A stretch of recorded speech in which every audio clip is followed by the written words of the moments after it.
नमस्कार, जय हिंद साथियों। मैं हूं अविनाश नोनिया और आप देख रहे हो पढ़ाईगढ़। पढ़ाईगढ़ हमारे यूट्यूब चैनल का नाम है, जहां पर राजस्थान में जो 2026 में पीटीआई की भर्ती होने वाली है, उस भर्ती में जो पेपर टू का जो सिलेबस है, उस पेपर टू के पूरे सिलेबस की हम यहाँ पर तैयारी करेंगे। यानी हर टॉपिक वाइज पूरे सिलेबस को यहाँ पर कवर किया जाएगा। ऐसा कोई भी टॉपिक ऐसा नहीं छोड़ा जाएगा जिसको हम यहाँ पर एक्सप्लेन नहीं करेंगे। तो अगर आप राजस्थान पीटीआई भर्ती 2026 में पेपर टू की तैयारी कर रहे हो, तो आप बिल्कुल सही जगह पर आप पहुंचे हो, पढ़ाईगढ़ में। ठीक है, तो चलिए दोस्तों, शुरू करते हैं आज का हमारा लेक्चर नंबर 1। ठीक है, जिसमें आज जो टॉपिक पढ़ाए जाएंगे आपको वो है शारीरिक शिक्षा के अर्थ, शारीरिक शिक्षा के उद्देश्य, शारीरिक शिक्षा के क्षेत्र, है ना, परिभाषा और धारणा, है ना। ये जो आपको 4-5 टॉपिक यहाँ पर दिख रहे हैं, ये टॉपिक हमारे जो आरपीएससी ने पेपर टू का जो सिलेबस लॉन्च किया है, जो ऑफिशियल साइट पर जो सिलेबस डाला है, उस सिलेबस के ये पहले ही पार्ट है, पहले ही वो टॉपिक है। आपने अगर अभी तक सिलेबस पेपर टू का सिलेबस अगर आपने अभी तक नहीं देखा है, तो आप आरपीएससी की साइट पे जा करके या फिर हमारे टेलीग्राम चैनल पे जा करके, जिसका लिंक आपको वीडियो के नीचे मिल जाएगा, वहां पर जा करके आप पूरा सिलेबस देख सकते हो। जैसे ही आप सिलेबस को ओपन करोगे, तो ये टॉपिक जो है अर्थ, उद्देश्य, क्षेत्र, उद्देश्य, परिभाषा और धारणा, ये आपको वहां पर दिख जाएंगे। यानी कि ये हमारे पहले ही टॉपिक हैं जो कि हमें पढ़ने हैं, और ये एग्जाम के पर्सपेक्टिव से भी बहुत ज्यादा इंपॉर्टेंट टॉपिक है।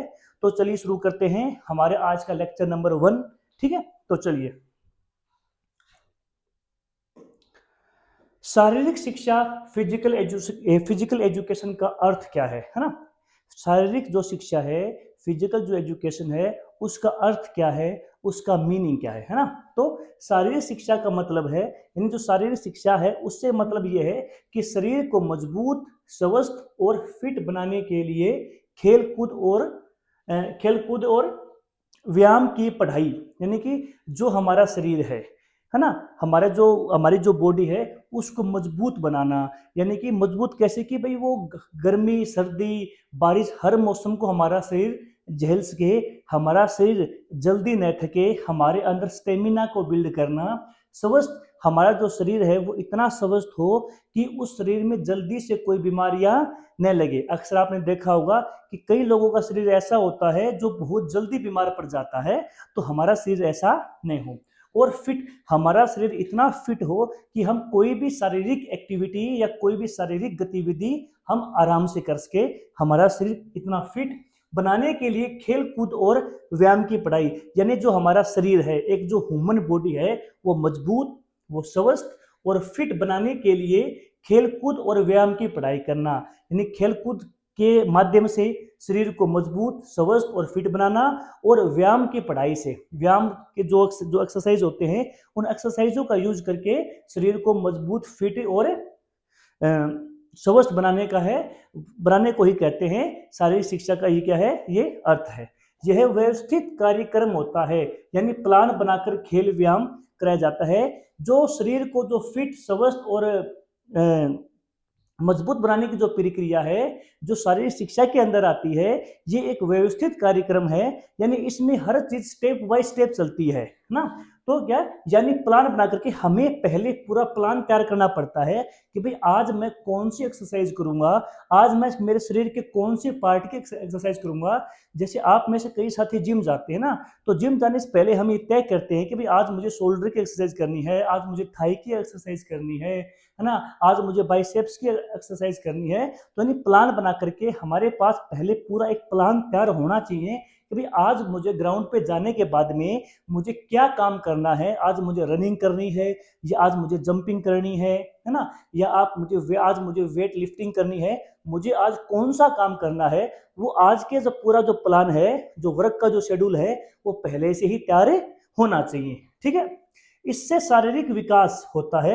यानी हमारा जो शरीर है, हमारी जो बॉडी का जो डेवलपमेंट है, वो होता है। बॉडी डेवलपमेंट से शारीरिक विकास से मतलब है कि शरीर मजबूत, स्वस्थ और फिट हो। वही क्या है, वही हमारा शारीरिक विकास है। चलिए आगे चलते हैं। इससे शारीरिक विकास होता है, साथ में मानसिक, सामाजिक व भावनात्मक विकास भी होता है। देखो, शारीरिक शिक्षा पढ़ने से, है ना, या खेल कूद करने से, शारीरिक शिक्षा पढ़ने से सिर्फ शरीर का विकास ही नहीं होता, इसके अलावा मानसिक यानी हमारा जो दिमाग है उसकी सोचने की शक्ति भी बढ़ती है। साथ ही सामाजिक कि समाज में, सोसाइटी में जो लोग रह रहे हैं उनके साथ हमारा व्यवहार कैसा होगा या और लोगों का हमारे साथ व्यवहार कैसा होगा, हमें वो जानने को और सीखने को भी शारीरिक शिक्षा में की पढ़ाई से हमें मिलता है। साथ ही भावनात्मक विकास यानी कि हम हमारी भावनाएं कैसी होंगी, हमारी फीलिंग कैसी होंगी, जब हम किसी भी मैच को हार जाएंगे तो हम हार को कैसे हजम करेंगे, हम हार को कैसे पचाएंगे, और अगर हम जीत जाते हैं तो जीतने के बाद में हमें इस बात का ध्यान रखना है कि हम हमारा जो सेलिब्रेशन है वो ऐसा न हो कि जिससे हारने वाला परेशान हो जाए, तो उसको बोलते हैं भावनात्मक विकास। तो जो शारीरिक शिक्षा जो है उससे हमारा शारीरिक विकास होता है, यानी हमारा शरीर मजबूत होता है, फिट बनता है और स्वस्थ यानी बीमारी रहित हमारा शरीर बनता है। साथ ही मानसिक हमारे सोचने समझने की शक्ति बढ़ती है, हमारी कोई भी तर्क करने की शक्ति बढ़ती है। साथ ही सामाजिक यानी समाज में हमें कैसा व्यवहार करना है, अपने से बड़ों के साथ हमारा व्यवहार कैसा होगा, अपनों से छोटों के साथ हमें किस तरीके से बातचीत करनी है, या हमारे जो हम उम्र है उनके साथ में हमें कैसी बातचीत करनी है। साथ ही भावनात्मक विकास यानी जब भी हम खुश होते हैं या दुखी होते हैं तो उस समय हमें कैसा व्यवहार करना है। तो शारीरिक शिक्षा एक पूरा पैकेज है जो कि एक पूरे व्यक्तित्व का निर्माण करता है। ठीक है, इससे व्यक्ति बनता है मजबूत शरीर, यानी जो शारीरिक जो शिक्षा है इससे व्यक्ति का जो शरीर है वो मजबूत बनता है। देखो जाहिर सी बात है, अगर आप डेली ग्राउंड पे जाओगे, सुबह शाम अगर आप ग्राउंड पे जा रहे हो, वहां पर आप रनिंग कर रहे हो, जंपिंग कर रहे हो, आप जिम में जा रहे हो, आप मॉर्निंग इवनिंग वॉक पे जा रहे हो, तो बिल्कुल जाहिर सी बात है इससे आपका जो शरीर है वो बहुत मजबूत बनता है, आपका स्टेमिना बिल्ड होता है, अच्छी स्वास्थ्य, और हमारा जो स्वास्थ्य है वो बहुत अच्छा रहता है ना। हमें बीपी, शुगर, डायबिटीज और जैसे कि माइग्रेन, है ना, ऐसी बीमारियां हमें नहीं होती हैं। तेज दिमाग, हमारा जो दिमाग है वो बहुत तेज होता है, वो बहुत ज़्यादा एक्टिव होता है, हमारा दिमाग की जो सोचने समझने की जो ताकत है वो बहुत ज़्यादा बढ़ जाती है। और अच्छा व्यवहार यानी कि हम एक अच्छा व्यवहार करना सीख जाते हैं सोसाइटी में, समाज में और लोगों के साथ में। ठीक है, तो ये है शारीरिक शिक्षा का अर्थ। मैं उम्मीद करता हूं कि आपको ये समझ में आया होगा। ठीक है, चलिए अब चलते हैं हमारे अगली स्लाइड के ऊपर। ठीक है, चलिए उदाहरण के तौर पर अगर आपको मैं बताऊं शारीरिक शिक्षा का, तो स्कूल में पीटी पीरियड में, स्कूल में आप में से मेरे कई साथी ऐसे हैं जो अभी भी किसी स्कूल में पीटीआई की या डीपी की नौकरी कर रहे हैं, और हर स्कूल में एक गेम का लेक्चर आता है। तो उस गेम के लेक्चर में क्या होता है कि स्कूल में जो पीटी का जो पीरियड होता है, दौड़ लगाना, उसमें जो हमारे शारीरिक जो शिक्षक है जो स्कूल में अभी तैनात हैं, वो बच्चों को दौड़ लगवाते हैं, ट्रैक का, ग्राउंड का चक्कर मारने को आके कहते हैं, योग करवाना। और अगर बाहर धूप बहुत ज़्यादा है या अगर बाहर बहुत तेज बारिश हो रही है तो किसी हॉल में, किसी कमरे में बच्चों को योग सिखाया जाता है, उनको तरह तरह के आसन करने सिखाए जाते हैं। कबड्डी खो खो खेल, या कबड्डी का खेल खेल सकते हैं, या खो खो खेल सकते हैं, या इस प्रकार से और बहुत सारे खेल जो है हम पीटी के पीरियड में सीखते हैं। ठीक है, ये सब शारीरिक शिक्षा के भाग हैं। ये जो सब चीजें हैं ये शारीरिक शिक्षा के ही भाग है। ठीक है, इससे क्या फायदा होगा, दौड़ लगाने से, योग करने से, या कबड्डी खो खो ऐसी या इसके तरह और खेल खेलने से हमें फायदा क्या होगा, शरीर हमारा होगा मजबूत, बीमारियां हमारे शरीर में लगेंगी कम, और टीम वर्क सीखेंगे, यानी कि हम एक समूह में काम करना सीखेंगे। ठीक है, तो चलिए चलते हमारी अगली स्लाइड के ऊपर। चलिए एक लाइन में अगर हम इस बात को समझें, मोस्ट इंपोर्टेंट फॉर एग्जाम, ये जो पॉइंट है ये एग्जाम के पर्सपेक्टिव से बहुत इंपॉर्टेंट है। तो क्या है, तो शरीर के सर्वोगुण विकास के लिए खेल कूद और व्यायाम द्वारा दी जाने वाली शिक्षा, यानी कि शरीर के, अगर हमें हमारे शरीर का पूर्ण विकास करना है, अगर हमें हमारे शरीर का पूरा विकास करना है, और किसी भी व्यक्ति के शरीर का पूरा विकास कब होगा, जब उसका स्वास्थ्य ठीक होगा, है ना, जब उसके शरीर में बीमारियां बहुत कम होंगी, जब उसका शरीर बहुत मजबूत होगा, जब वो समाज में अच्छी तरीके से रह पा रहा है, वो मानसिक रूप से बहुत स्ट्रोंग है ना, और वो भावनात्मक रूप से भी वो एक अच्छी फीलिंग, अच्छे विचार रखता है, तो इससे हमारा सर्वगुण संपन्न हम एक व्यक्ति बनते हैं। तो शरीर के सर्वोगुण विकास के लिए खेल कूद और व्यायाम द्वारा दी जाने वाली शिक्षा, यानी खेल कूद में, खेलने से, स्पोर्ट्स में जो हमें, स्पोर्ट्स के द्वारा जो हमें शिक्षा दी जा रही है, स्पोर्ट्स में किसी भी गेम को खेलते समय उस समय हमें जो बातें सिखाई जा रही हैं वो, और व्यायाम यानी जब हम कोई भी एक्सरसाइज करते हैं, हम जिम में जाते हैं या हम इवनिंग मॉर्निंग वॉक पे जाते हैं, तो उस समय हमें जो बातें सिखाई जा रही हैं या वो बातें जो हम खुद में खुद सीख भी रहे हैं, वो क्या है, वही शारीरिक शिक्षा की परिभाषा है या अर्थ है। चलिए आगे चलते हैं। चलिए, अब है शारीरिक शिक्षा के उद्देश्य। शारीरिक शिक्षा के उद्देश्य क्या है, यानी एम ऑफ फिजिकल एजुकेशन। जैसे कि आपका एम क्या है, आपका उद्देश्य क्या है। अभी फिलहाल आपका उद्देश्य यह है कि जो राजस्थान में जो पीटीआई की भर्ती आने वाली है 2026 के लास्ट में, सितंबर अक्टूबर मंथ में संभावित बताई जा रही है, तो उस भर्ती को आपको पास करना है, यानी कि उस भर्ती में आपको अपना चयन सुनिश्चित करना है। ये अभी आपका एम है। आप इस उद्देश्य के साथ पढ़ रहे हो, है ना। अगर आपसे कोई पूछे कि भाई तुम पढ़ क्यों रहे हो, तुम्हारे पढ़ने का उद्देश्य क्या है, तो आप उसको बताओगे कि भाई मेरा पढ़ने का उद्देश्य ये है कि मुझे राजस्थान में जो भर्ती आ रही है पीटीआई की, उसमें मुझे मेरा जो चयन है उसको पक्का करना है। ठीक है, तो इसी प्रकार शारीरिक शिक्षा का उद्देश्य है शरीर, मन और व्यवहार का संपूर्ण विकास करना। यानी शरीर का संपूर्ण विकास, हमारा मन का भी संपूर्ण विकास, कि हमारा मन जल्दी से विचलित न हो, हमारा मन में अच्छे विचार आए, और व्यवहार की हमारा व्यवहार कैसा हो, हमें व्यवहार अच्छा व्यवहार रखना है दूसरों के साथ में, है ना। तो उद्देश्य है शरीर, मन और व्यवहार का संपूर्ण विकास करना। ठीक है, मुख्य उद्देश्य क्या है इसके, इसके मेन ऑब्जेक्टिव क्या है, मेन उद्देश्य क्या है इसके, तो पहला है शारीरिक विकास, यानी कि हमारे शरीर का विकास करना। ठीक है, कि शरीर को मजबूत, स्वस्थ और फिट बनाना, है ना। हम शारीरिक शिक्षा क्यों पढ़ते हैं, या हम कोई भी खेल को क्यों खेलते हैं, या हम कोई भी व्यायाम क्यों करते हैं, उसका मेन जो उद्देश्य है वो ये है कि शरीर को मजबूत, स्वस्थ और फिट बनाना। उदाहरण के तौर पर रोज दौड़, व्यायाम और खेल। अगर आप डेली दौड़ मारते हो, है ना, आप डेली अगर आप ग्राउंड में जाके कुछ किलोमीटर भागते हो, और आप डेली व्यायाम करते हो, जिम जाते हो, या आप डेली वॉलीबॉल या फुटबॉल या कोई बास्केटबॉल जैसा गेम खेलते हो, है ना, तो उससे क्या होगा, उससे आपको यह फायदा होगा कि आपका शरीर बनेगा मजबूत, आपका जो स्वास्थ्य है वो ठीक रहेगा, और आप बिल्कुल एक फिट व्यक्ति बनोगे। यानी आपका जो शरीर का जो वजन है वो नहीं तो ज्यादा कम होगा, और नहीं वो शरीर का वजन खूब ज्यादा होगा, यानी कि एक संतुलित जो शरीर है वो आपका बनेगा। ठीक है, दूसरा मुख्य उद्देश्य हमारा शारीरिक शिक्षा की पढ़ाई से ये है कि मानसिक विकास। मानसिक विकास क्या होता है, कि सोचने समझने की क्षमता बढ़ाना, कि हमारे जो सोचने समझने की जो क्षमता है, किसी भी चीज को लेकर के जो हमारा पर्सपेक्टिव है, किसी भी चीज को लेकर के जो हमारे विचार हैं, उन विचारों को अच्छा बनाना, है ना। एक पॉजिटिव थिंकिंग हमारे मन के अंदर लेके आना, हमारे जो विचार है वो पॉजिटिव होनी चाहिए।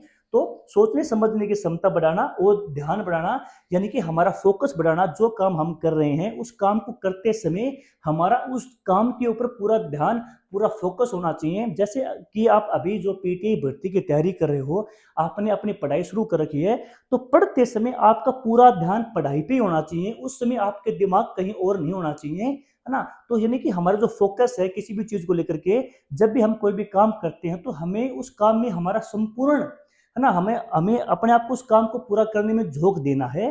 तो वो जो है, ये चीज कहाँ से सीखी जाती है, ये चीज शारीरिक शिक्षा से सीखी जाती है। ठीक है, उदाहरण, खेल में रणनीति बनाना, कि जब आप कोई भी खेल खेलते हो तो खेल खेलते समय स्पोर्ट्स इवेंट के टाइम पर आपको एट ए टाइम रणनीति बनाना पड़ता है, कि भाई वो जो अपोनेंट है मेरे सामने वाला, उसको मुझे कैसे हराना है, वो अब मुझे कौन सा मूव चलना है, अब मुझे कौन सी चाल चलनी है। यानी खेल के समय जो रणनीति होती है, जैसे आप में से कई जो विद्यार्थी हैं, कई जो मेरे साथी हैं, वो क्रिकेट के मैच देखते हैं, तो क्रिकेट में क्या होता है कि अगर किसी बॉलर को ज्यादा रन दे रहा है, वो उसको विकेट नहीं मिल रही है, अगर वो लगातार वाइड फेंक रहा है, तो कप्तान अब ये रणनीति बनाएगा कि उस बॉलर को कुछ टाइम के लिए आराम दे देगा, या उसके जगह किसी और नए बॉलर को ले आएगा। यानी खेल के समय हमारा जो माइंड है वो बहुत एक्टिव होना चाहिए, ताकि हम जो रणनीति अच्छी बना सके, हम एक ऐसी रणनीति बना सके जिससे कि हम उस खेल को जीत सके। ठीक है, चलिए आगे चलते हैं। तीसरा है सामाजिक विकास, यानी कि शारीरिक शिक्षा का एक मुख्य उद्देश्य यह भी है कि सामाजिक विकास, मिलजुल कर रहना, टीम वर्क सीखना, कि हमें समाज में मिलजुल के रहना चाहिए। हमारे आसपास जो हमारे लोग हैं, हमारे परिवार में, हमारे गांव में, हमारे मोहल्ले में, हमारे शहर में जो लोग हैं, हमें उनके साथ मिलजुल के रहना है, हमें उनके साथ कोई भी लड़ाई झगड़ा नहीं करना है ना। ये बात हमें शारीरिक शिक्षा भी सिखाती है। ठीक है, और टीम वर्क करना, यानी कि टीम के साथ रहना, टीम के एक टीम के रूप में काम करना, है ना, एक समूह के रूप में काम करना, वो एक सामाजिक विकास की श्रेणी में आता है। उदाहरण, कबड्डी फुटबॉल टीम में खेलना, कि जब भी आप कबड्डी खेलते हो तो कबड्डी, जब आप कोई भी कबड्डी का मैच खेलते हो तो उसमें क्या होता है कि पूरी टीम जब एफर्ट लगाएगी, जब पूरी टीम ताकत लगाएगी गेम को जीतने के लिए, तभी टीम वो गेम जीत सकती है, वरना नहीं जीत सकती। ऐसा ही होता है फुटबॉल में। जितने भी टीम इवेंट हैं, उन टीम इवेंटों में हर खिलाड़ी का योगदान होता है, हर खिलाड़ी को अपना सर्वश्रेष्ठ प्रदर्शन देना होता है। अगला है भावनात्मक विकास, यानी गुस्सा, हार जीत को संभालना, जीतना।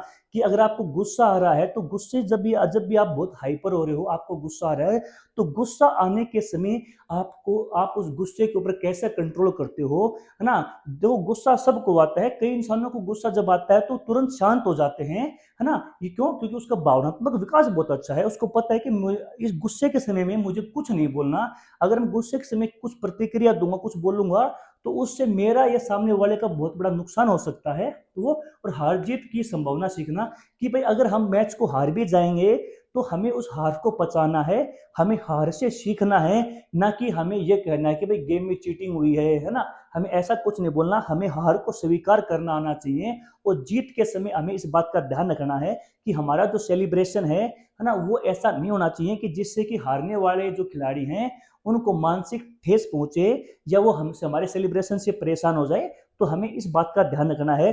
वही होता है किसी भी व्यक्ति का भावनात्मक विकास। ठीक है, जैसे मैच हारने पर भी शांत रहना। ठीक है, अगला है नैतिक विकास, अनुशासन, ईमानदारी और नियमों का पालन। नैतिक विकास ये है कि डेली रूटीन का जो हमारा विकास है, ये उससे जुड़ा हुआ है कि डेली डेली हमारा व्यवहार कैसा होगा। इन अनुशासन की जो खेल है, जो शारीरिक शिक्षा है, वो हमें अनुशासन में रहना सिखाती है। कि भाई अनुशासन से मतलब ये है कि भाई जो काम हमें जिस समय पे करना है वो काम उसी समय पे करना है ना। हमें कोई भी काम को आगे नहीं टालना है, यानी कि जो जिस काम के लिए जो समय पहले से निर्धारित है, हमें उस निर्धारित समय पर उस काम की जगह पहुंच जाना है ना। कि जैसे कि आप में से कई साथी स्कूल में पीटीआई हैं, तो कुछ साथी ऐसे भी हैं मेरे जैसे जो कभी टाइम पे नहीं पहुंचते हैं, और कुछ इतने अनुशासन में रहते हैं कि वो हमेशा टाइम पे पहुंचते हैं। वो आज तक एक मिनट भी लेट नहीं हुए कभी भी, है ना। तो अनुशासन में रहते हैं। ईमानदारी, कुछ लोग ऐसे होते हैं जो अपना काम बड़ा ईमानदारी से करते हैं, और कुछ लोग ऐसे होते हैं जो काम को सिर्फ आगे टालते जाते हैं और काम में पूरी करने में ईमानदारी नहीं बरतते। और नियमों का पालन, के जो नियम है, खेल के जो नियम है, उन खेल के नियमों को पूरा पालन करना। यानी कि नैतिक विकास से मतलब यह है कि कोई भी जो खिलाड़ी है वो अनुशासन में रहना सीखता है। ईमानदारी, वो उस खेल को बड़ा ईमानदारी से खेलता है ना। उस खेल को खेलते समय वो कोई भी चीटिंग नहीं करता है, और नियमों का पालन करता है कि उस खेल में जो नियम थे वो नियमों के अनुसार पूरे खेल को, पूरे मैच को खेलता है। उदाहरण, खेल के नियम का मानना। ठीक है, अगला है स्वास्थ्य सुधार, बीमारियों से बचाव और अच्छा स्वास्थ्य। शारीरिक शिक्षा का एक मुख्य उद्देश्य ये भी है कि बीमारियों से बचाव और अच्छा स्वास्थ्य, यानी कि हमारा जो शरीर है वो बीमारियों से बचा रहता है। देखो, जो एक खिलाड़ी होता है ना, उस खिलाड़ी जो खिलाड़ी है वो सबसे कम बीमार पड़ता है, इन कंपेरिजन ऑफ जो अदर जो पर्सन है सोसाइटी में उनके। तो एक जो खिलाड़ी है वो कम बीमार क्यों पड़ता है? क्योंकि उसका शरीर इतना मजबूत हो चुका है, उसकी जो रोग प्रतिरोधक जो क्षमता है वो बहुत ज्यादा डेवलप हो चुकी है, तो वो जल्दी से किसी भी चीज से बीमार नहीं होगा। ठीक है, साथ ही अच्छा स्वास्थ्य, उसका जो स्वास्थ्य है वो बहुत अच्छा रहेगा। उदाहरण के तौर पर रोज योग और व्यायाम, यानी जो लोग रोज डेली योग करते हैं, और डेली जो लोग एक्सरसाइज करते हैं, जिम जाते हैं, पार्क में घूम के आते हैं, सुबह शाम अपने खेत में काम करके आते हैं, तो इस चीज से उनका जो शरीर है वो बीमारियों से भी बचा रहेगा, और उनका जो स्वास्थ्य है वो भी बहुत अच्छा रहेगा। ठीक है, चलिए अगला जो हमारा टॉपिक है वो है शारीरिक शिक्षा की धारणाएं, यानी कॉन्सेप्ट ऑफ फिजिकल एजुकेशन। जो फिजिकल एजुकेशन है, जो शारीरिक जो शिक्षा है, वो किन धारणाओं के ऊपर बनी है, उसके कॉन्सेप्ट्स क्या हैं, चलिए वो समझते हैं। पहला है पीटी, फिजिकल एजुकेशन। पीटी को ही शारीरिक शिक्षा कहा जाता है, यानी शारीरिक शिक्षा और फिजिकल ट्रेनिंग या फिजिकल एजुकेशन, ये इन दोनों का मतलब एक ही है। चाहे आप फिजिकल ट्रेनिंग बोल दो, चाहे आप फिजिकल एजुकेशन बोल दो, इन दोनों जो वर्ड हैं, दोनों जो सेंटेंस हैं, इनका मतलब एक ही है, शारीरिक शिक्षा। ठीक है। उदाहरण, इसे फिजिकल ट्रेनिंग भी कहते हैं। उदाहरण के तौर पर स्कूल में पीटी पीरियड में दौड़ व्यायाम करवाना, कि स्कूल में जो पीटी का जो लेक्चर आता है या जिसको हम गेम्स का लेक्चर भी बोल देते हैं, उस गेम के लेक्चर में, उस गेम की, उस खेल की घंटी में ना क्या बच्चों से दौड़ लगवाना है ना, और व्यायाम करवाना। और अगर बाहर बहुत ज़्यादा धूप है या बारिश आ रही है तो हम उन बच्चों से इंडोर किसी भी क्लास के जो क्लासरूम खाली है, हम वहाँ पर बच्चों से योगा भी उनसे करवा सकते हैं या उनसे योगा की उनको प्रैक्टिस करवा सकते हैं, योगा के उनको फायदे भी उनको बता सकते हैं। ठीक है। अगला जो कॉन्सेप्ट है, अगली जो धारणा वो इसके ऊपर बेस है कि व्यायाम को श्रृंखला में करना, कि जो हम व्यायाम कर रहे हैं ना उसको एक श्रृंखला में करना है, उसको सीरियल वाइज करना है। कैसे करना है कि व्यायाम को एक क्रम में किया जाना चाहिए। कैसे कि उदाहरण के तौर पर अगर आपको मैं बताऊं कि पहले वार्म अप करना, फिर दौड़ना और फिर स्ट्रेचिंग करना। यानी कि अगर मान लो कि आप खिलाड़ी हो ना, अगर आप 400 मीटर इवेंट की तैयारी कर रहे हो, तो ऐसा नहीं है कि जैसे आप ट्रैक पे गए, ग्राउंड पे गए, आपने स्पाइक्स पहने और आपने एकदम से भागना शुरू कर दिया ना तेज स्पीड में, ऐसा नहीं होता। अगर आप बगैर वार्म अप करे अगर आप किसी भी काम को करना शुरू करोगे तो उससे आपकी मसल इंजरी होने के चांसेस बढ़ जाते हैं। तो अगर हम कभी भी ग्राउंड पे जाते हैं या हम जिम में जाते हैं तो पहले हमें हमारे शरीर को थोड़ा गर्म करना चाहिए, हमें हल्की फुल्की पीटी एक्सरसाइज कर लेनी चाहिए, जिससे कि हमारे शरीर में जो मांसपेशियां हैं, जो मसल्स हैं, उनको ये आभास हो जाए कि भाई अब मेरे से ये काम है, ये व्यक्ति करवाएगा, तो वो पहले से ही एक्टिव हो जाए। तो इसका मतलब ये है कि पहले वार्म अप करना यानी शरीर को गर्म करना है ना, थोड़ा बहुत उछल कूद कर लेना, थोड़ी बहुत हल्की फुल्की रनिंग कर लेना, या हल्की फुल्की हम स्ट्रेचिंग भी पहले कर सकते हैं। ठीक है। और फिर दौड़ लगाना। फिर हमें जो दौड़ लगानी है या हमें जो जिम करनी है या हमें जो भी शारीरिक क्रिया करनी है वो हमें वार्म अप करने के बाद में ही शुरू करनी चाहिए। और फिर स्ट्रेचिंग, और बाद में लास्ट में जब हमारा वर्कआउट पूरा हो जाता है तो लास्ट में हमें स्ट्रेचिंग करनी चाहिए। स्ट्रेचिंग करने का फायदा ये होता है कि हमारी जो मसल जो भागते समय या कोई भी एक्सरसाइज को करते समय जो बहुत सिकुड़ गई हैं, जो बहुत थक गई हैं, तो अब वो अपनी पुरानी अवस्था में आ जाएंगी। यानी स्ट्रेचिंग करने का फायदा ये है कि जो हमारी मसल जो किसी भी वर्कआउट को करते समय थक गई हैं, सिकुड़ गई हैं, अब वो रिलैक्स हो जाएंगी, वो अपनी पुरानी अवस्था में आ जाएंगी। इसलिए हमें हमेशा जब भी हम कोई भी वर्कआउट को पूरा करते हैं या जब भी हम जिम करके हटते हैं या जब भी हम कोई भी रनिंग या जंपिंग करके हटते हैं, तो हमें इस बात का ध्यान रखना है कि हम स्ट्रेचिंग को जरूर करें। स्ट्रेचिंग करने का बहुत ज़्यादा बेनिफिट है। एक तो ये है कि हमारा जो शरीर है उसमें इंजरी नहीं आती, हमारी मांसपेशियों में इंजरी बहुत कम आती हैं। ये सबसे बड़ा बेनिफिट है स्ट्रेचिंग करने का। ठीक है। तो यानी कि हमें पहले वार्म अप करना है, हमें पहले शरीर को गर्म करना है। गर्म करने के बाद में फिर जो कार्य हम करना चाहते हैं, हम जिम करना चाहते हैं या कोई भी हम स्पोर्ट्स का इवेंट की प्रैक्टिस करना चाहते हैं वो करें। और फिर लास्ट में जब हमारी प्रैक्टिस पूरी हो जाए उसके बाद में हमें आराम से बैठ करके स्ट्रेचिंग करनी है। ठीक है। तो इस बात का आप ध्यान रखिएगा।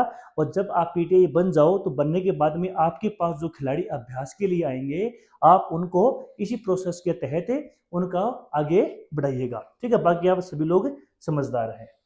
चलिए, अगला है ड्रिल। क्या है? क्रमबद्ध की गई गतिविधि क्या है? ड्रिल है ना, कि सेना में एक साथ कदम मिलाकर चलना। कि क्रमबद्ध यानी एक साथ एक क्रम में जो गतिविधि की जाती है कि भाई पहले ये एक्सरसाइज करनी है, उसके बाद में ये एक्सरसाइज करनी है, उसके बाद में ये एक्सरसाइज करनी है। यानी कि क्रम में जो चीज हम करते हैं, सीरीज में जो हम चीज करते हैं उसको बोलते हैं ड्रिल। उदाहरण के तौर पर यहाँ पर बताया गया है कि सेना में एक साथ कदम मिलाकर चलना।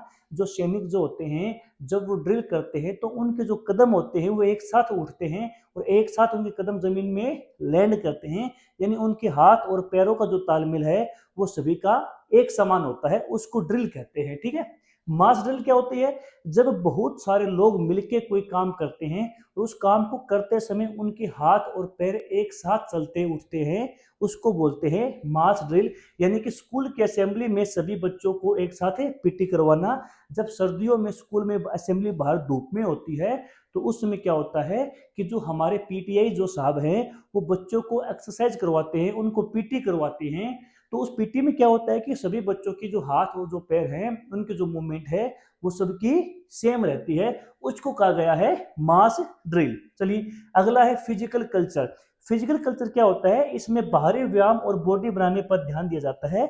यानी कि इसमें हम वेट लिफ्टिंग करते हैं, हम जिम जाते हैं, जिम में जाके हम ज़्यादा वजन उठाते हैं, हम डेडलिफ्ट लगाते हैं, हम बेंच प्रेस लगाते हैं, हम फ्रंट और बैक प्रेस लगाते हैं, है ना, हम स्ट्रेच और क्लीन एंड जर्क लगाते हैं। यानी कि जिम में जाकर के भारी वजन उठाना, उस भारी वजन से हमारी जो बॉडी बनती है, यानी हमारे शरीर में जो मांसपेशियां हैं वो अलग से उभर कर आती हैं, उसको कहा गया है फिजिकल कल्चर। ठीक है, चलिए आगे चलते हैं।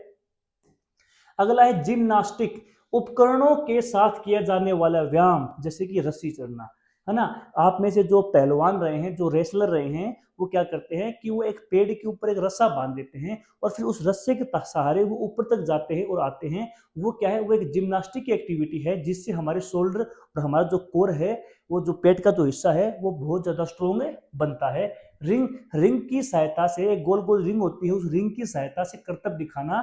देखो, अगर आपने जिम्नास्टिक खेल देखा नहीं है तो ये वीडियो लेक्चर पूरा होने के बाद में आप YouTube पे जिम्नास्टिक सर्च कीजिएगा, आपको देखने में बड़ा ही उसको मनोरंजन आएगा, आपको बड़ा ही मजा आएगा उस चीज को देखने में। बट जो ये आप अकेले घर में मत कीजिएगा, है ना, ये बहुत मतलब कि इसमें आपको चोट लगने का भी डर है और शायद आपसे वो एक्टिविटी हो भी ना, तो करोगे तो आपसे वो हो भी बड़ी मुश्किल से वो एक्टिविटी हमें कर पाएंगे।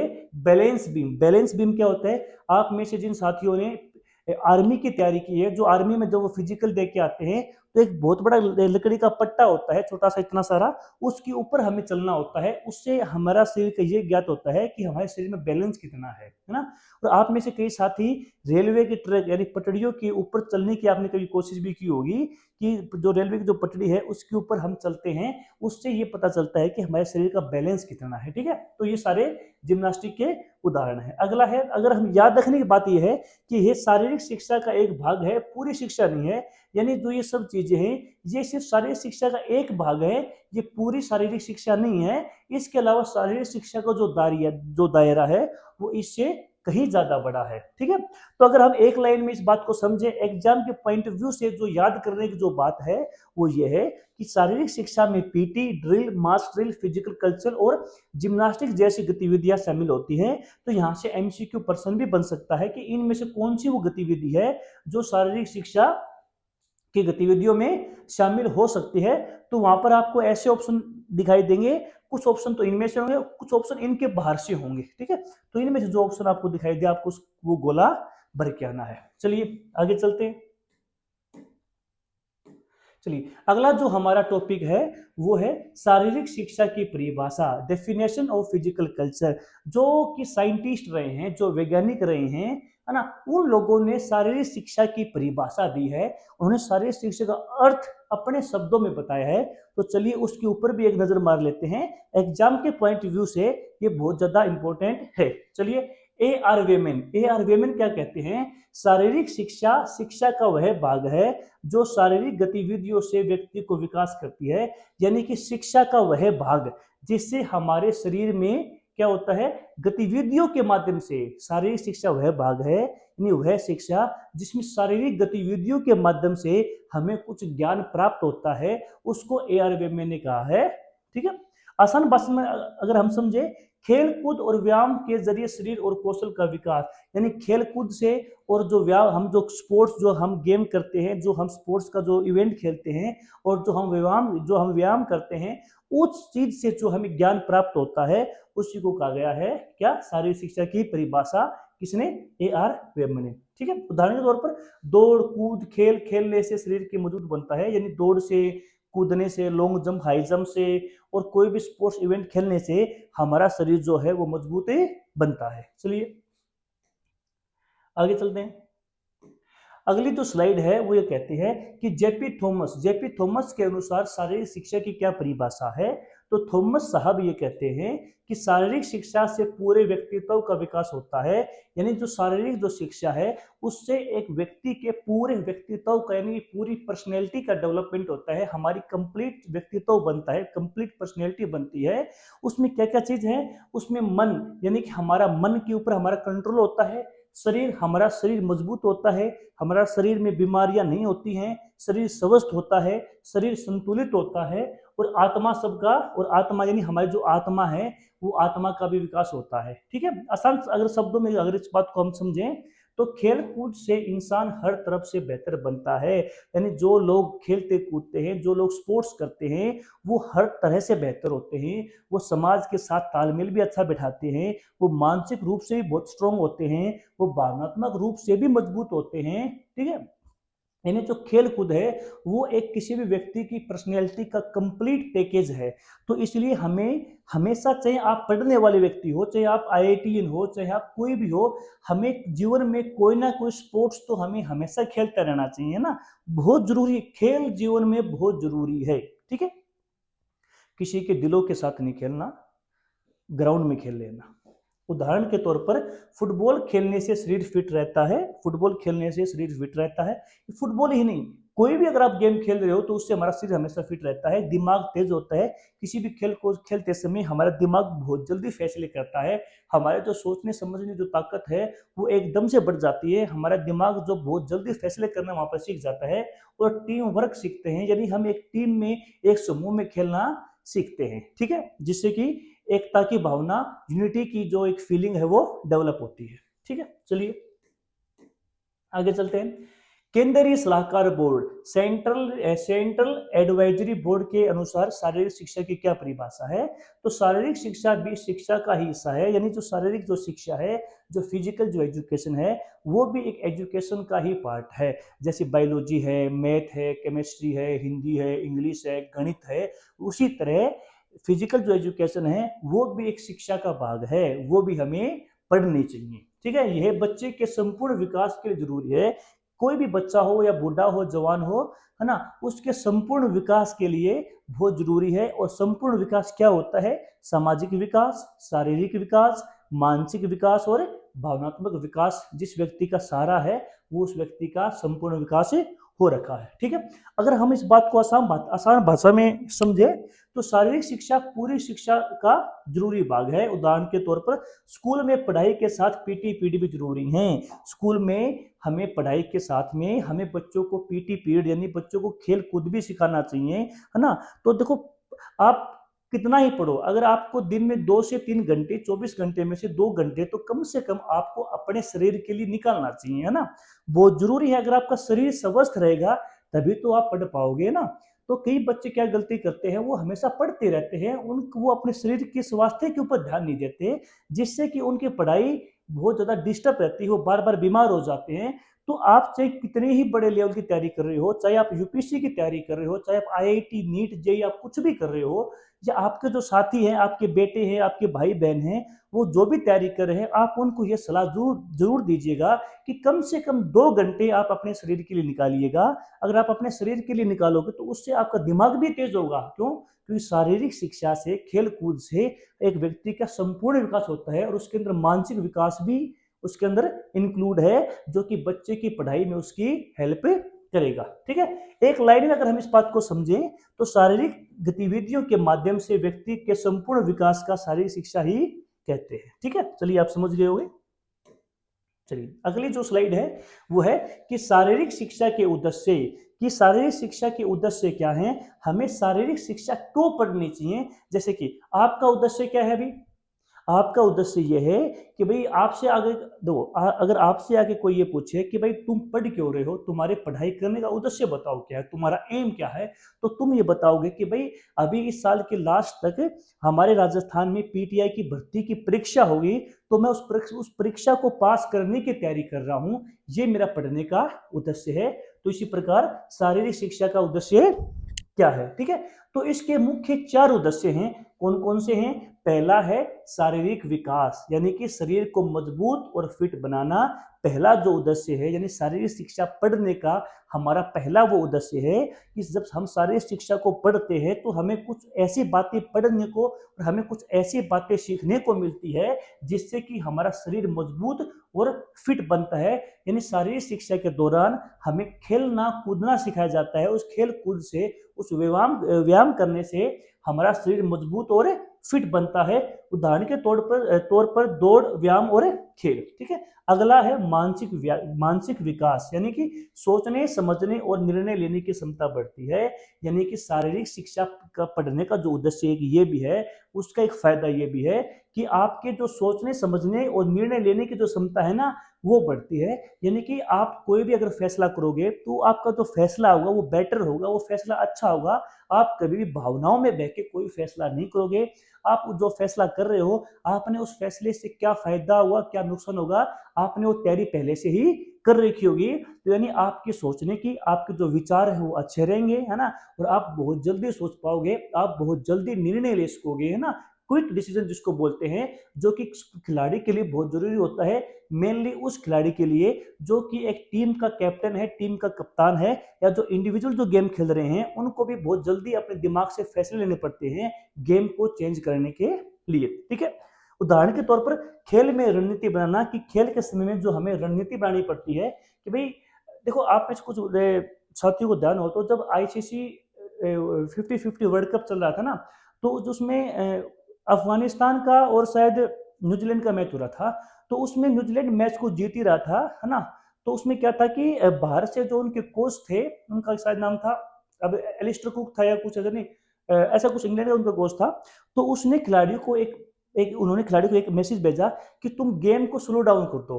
तो जैसे ही ये बात खबर वहां पर एक मोहम्मद नबी तक पहुंची, जो अफगानिस्तान के खिलाड़ी हैं, तो जैसे उसके पास ये खबर पहुंची तो वो एकदम से मैदान पे गिर गया। वो जानबूझ के गिर गया था ताकि गेम स्लो हो जाए।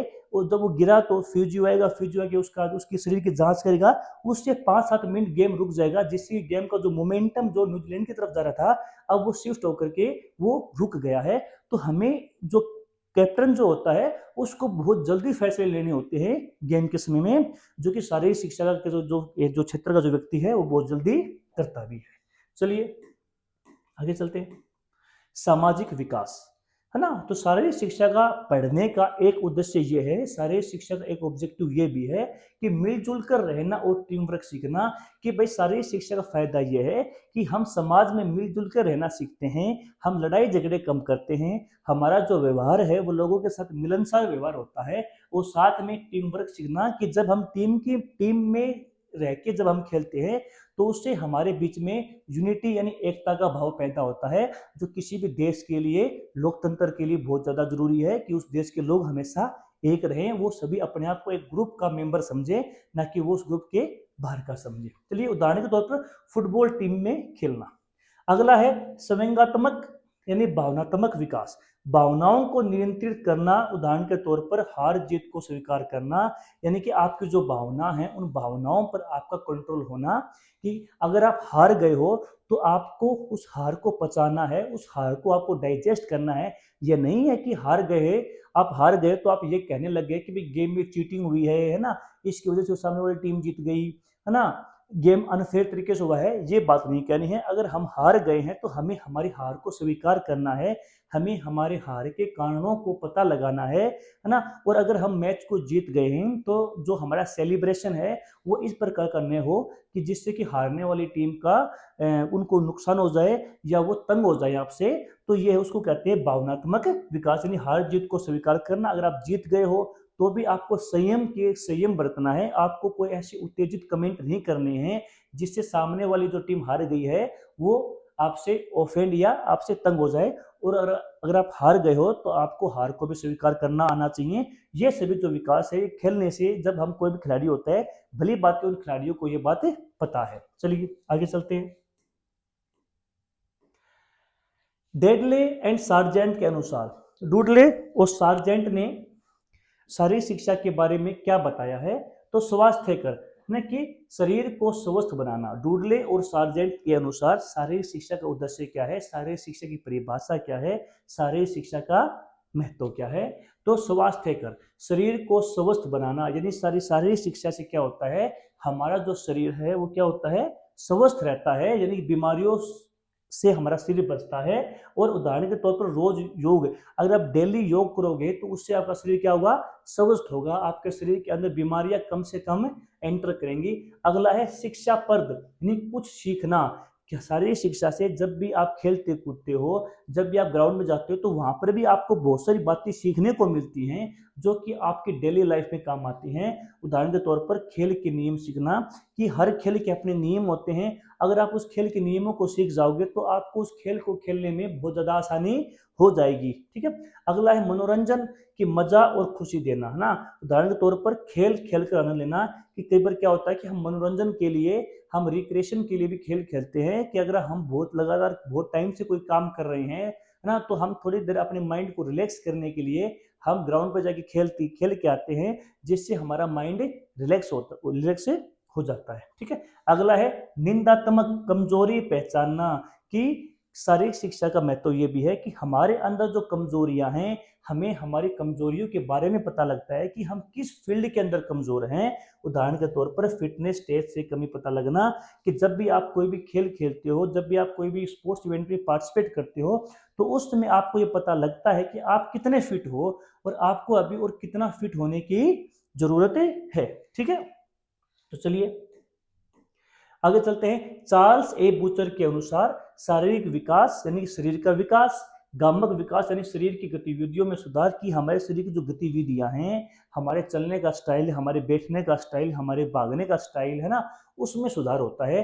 आपने कई बार देखा होगा कि कई लोगों के चलते हुए घुटने आपस में भिड़ते हैं, टखने भिड़ते हैं, तो जब आप प्रॉपर एक्सरसाइज करोगे तो आपके जो घुटने और जो आपके जो टकने हैं वो भिड़ने आपस में बंद हो जाएंगे। मानसिक विकास के, इससे हमारा माइंड का भी विकास होता है, हमारी मेंटल हेल्थ भी अच्छी रहती है, और सामाजिक संबंधों का विकास, और समाज में जो और लोग रहते हैं हमारे साथ, उनके साथ हमारा व्यवहार बहुत अच्छा होता है, उनसे हमारे जो संबंध हैं वो हमेशा अच्छे रहते हैं। उदाहरण के तौर पर खेल से बॉडी कंट्रोल दोस्ती दोनों बढ़ती है, यानी खेल से हमारी बॉडी जो कंट्रोल है, हमारे शरीर के ऊपर हमारा जो कंट्रोल है वो अच्छा रहता है, और साथ में हमारे दोस्त भी बनते हैं खेल को खेलते समय। चलिए अगला जो हमारा टॉपिक है वो है शारीरिक शिक्षा का क्षेत्र, यानी स्कोप ऑफ फिजिकल एजुकेशन। जो फिजिकल एजुकेशन है, जो शारीरिक शिक्षा है, उसका जो क्षेत्र है, उसका वो दायरा है, वो कितना बड़ा है ना। शारीरिक शिक्षा को जो आप और हम समझते हैं, या जो दुनिया जो समझती है वो नहीं है। शारीरिक जो शिक्षा है, जो फिजिकल जो एजुकेशन है, उसके अंदर बहुत सी बातें हैं, उसके अंदर भी हमें बहुत सारे सब्जेक्ट पढ़ने को मिलते हैं। कौन कौन से हैं वो? तो पहला है विषय के रूप में, यानी कि शारीरिक शिक्षा एज ए सब्जेक्ट। सब्जेक्ट कैसा है? इस शारीरिक शिक्षा के अंदर हमें कौन कौन सी चीजें पढ़ने को मिलती हैं। तो शारीरिक शिक्षा का एक पढ़ाई का विषय है, ये एक पढ़ने का विषय है। जैसे हम math, science, chemistry, bio, history, political, geography पढ़ते हैं, वैसे ही शारीरिक शिक्षा भी एक पढ़ने की लायक चीज है ना। ये कोई आलतू फालतू चीज नहीं है। इसमें क्या क्या शामिल है, इसमें हमें क्या क्या पढ़ने को मिलता है? तो जैव विज्ञान यानी बायोलॉजिकल, शरीर कैसे काम करता है। एक जो शारीरिक जो शिक्षक होता है, उसको बायोलॉजी भी पढ़ने को मिलती है, यानी कि बेसिक बायोलॉजी जो है हमारे शरीर की, कि हमारा शरीर कैसे काम करता है, हम बीमार क्यों होते हैं, और हमें बीमारियों से कैसे हमें उससे निपटना है। तो यानी जो शारीरिक जो शिक्षक होता है, वो मान सकते हो कि आप एक छोटा मोटा डॉक्टर भी होता है, उसको पता है कि अगर मेरे को कोई इंजरी हो गई है, अगर मैं बीमार हो गया हूँ, तो मुझे कैसे ठीक होना है, मुझे अपने शरीर को कैसे ठीक करना है। तो इसके अंदर हमें बायोलॉजी भी पढ़ने को मिलती है ना। साथ में ही मनोविज्ञान, फिजियो, साइकोलॉजी, दिमाग और व्यवहार, इसमें साइकोलॉजी भी हमें पढ़ने को मिलती है। साइकोलॉजी जो एक अलग विषय है, केमिस्ट्री, हिस्ट्री और पॉलिटिक्स के जैसे जो एक अलग विषय हैं, तो ऐसे साइकोलॉजी के बारे में भी हमें शारीरिक शिक्षा के अंदर पढ़ने को मिलता है, जिसमें आता है दिमाग और व्यवहार, कि हमारे दिमाग में जो थॉट्स आते हैं, जो विचार आते हैं, वो क्यों आते हैं, कैसे आते हैं, और उन विचारों के ऊपर हम कैसे कंट्रोल कर सकते हैं।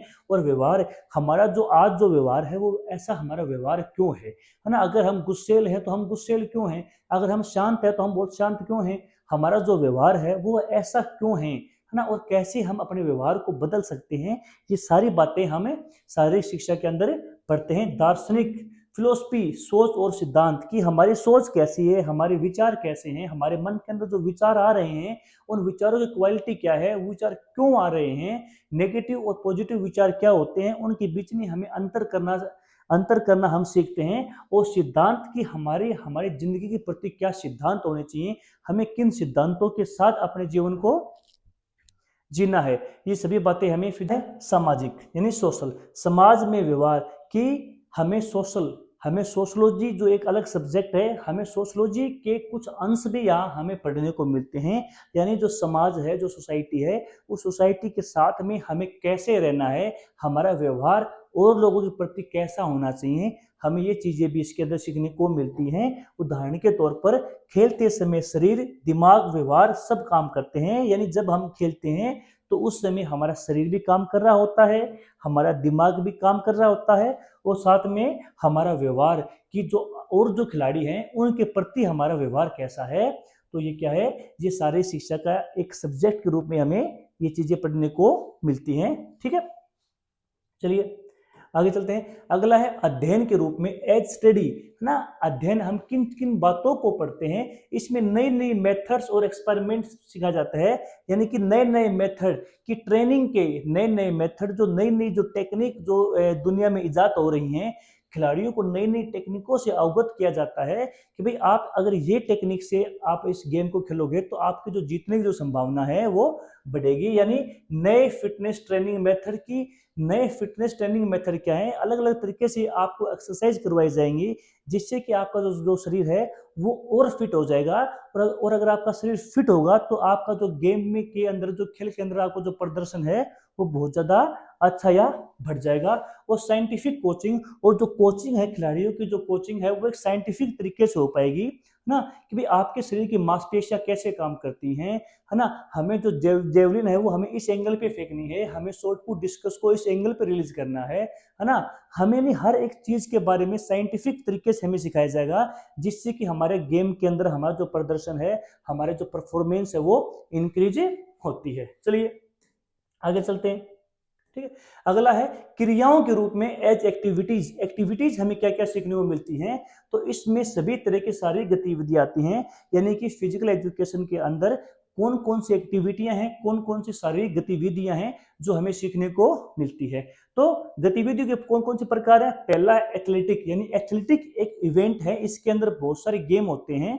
ठीक है, जैसे 400 मीटर की दौड़, या जैसे दौड़ लगाना, कूदना, high jump, long jump, pole vault, फेंकना, जैसे कि discus throw, shot put throw, hammer throw, है ना, और जेवलिन थ्रो इत्यादि चीजें। उदाहरण के तौर पर 100 मीटर रेस, लॉन्ग जंप इत्यादि। जिम्नास्टिक भी इसके अंदर आता है। उपकरणों के साथ व्यायाम, यानी कि रस्सी और रिंग, रिंग लेकर के, और जो लोहे की जो छड़े होती हैं उनके साथ भी करतब दिखाना जिम्नास्टिक के अंदर आता है। आप इसको जरूर देखिएगा वीडियो खत्म होने के बाद में।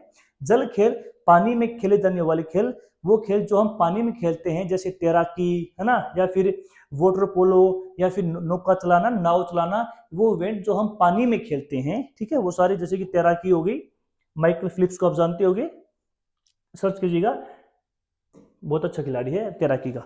अगला है द्वंद्वात्मक, यानी कॉम्बैट खेल, वो मुकाबले वाले खेल जिसमें दो खिलाड़ी आमने सामने होते हैं, जैसे कुश्ती, बॉक्सिंग, जूडो इत्यादि, कि जिसमें दो खिलाड़ी होते हैं, दोनों आपस में खेलते हैं, लड़ते हैं, और जिसको ज्यादा पॉइंट मिलते हैं वो खिलाड़ी जीतता है, उसको बोलते हैं कॉम्बैट खेल, यानी द्वंद्वात्मक खेल। क्वेश्चन यहाँ से बन सकता है कि इनमें से कौन सा खेल द्वंद्वात्मक खेल का उदाहरण है, याद रखिएगा।